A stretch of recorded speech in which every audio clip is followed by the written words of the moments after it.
યાત્રાધામ શામળાજીમાં ભક્તોની ભારે ભીડ જોવા મળી રહી છે। હજારો ભક્તો શામળાજીના દર્શને ઉમટી પડ્યા છે। પૂર્ણિમા નિમિત્તે નિજ મંદિરને ફૂલોથી સજાવવામાં આવ્યું છે। ભાવિકોએ શામળાજીના દર્શન કરી ધન્યતા અનુભવી છે। અધિક માસ નિમિત્તે મંદિરમાં કેરી મનોરથની પણ ઉજવણી કરવામાં આવશે। અમે લોકો ગાંધીનગરથી આવેલા છીએ અને અહીંયા દર્શન કરીને અમને અને અમારી આખી ફેમિલીને બહુ જ સારું લાગ્યું છે અને કૃષ્ણને જોઈને એમના કાનમાં કુંડળ, એમના મસ્તકે મુગટ અને ઝરકસી જામા જોઈને બહુ જ આનંદ થયો છે। અને અમને તો નાનપણથી જ કૃષ્ણ એટલા વાલા છે કે જ્યારે અમે અહીંયા આવીએ તો એક અલગ જ ફિલિંગ આવે છે કે એકદમ ઠંડુ વાતાવરણ ને એટલી મજા આવે છે કે અહીંયા વારંવાર આવવાનું મન થાય છે। આજે અધિક જેઠ સુદ પૂનમ આજ રોજ ભગવાનના સુંદર મજાના ભટકા વાગ્યાનો શણગાર અને આજે વિશેષ કરીને કેરી મનોરથ પણ કરવામાં આવ્યો છે।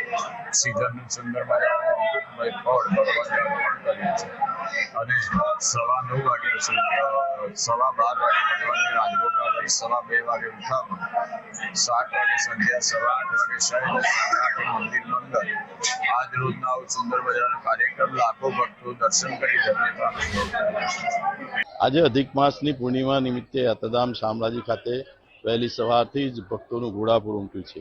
હાલ અત્યારે આપણે યાત્રાધામ શામળાજી ખાતે છીએ।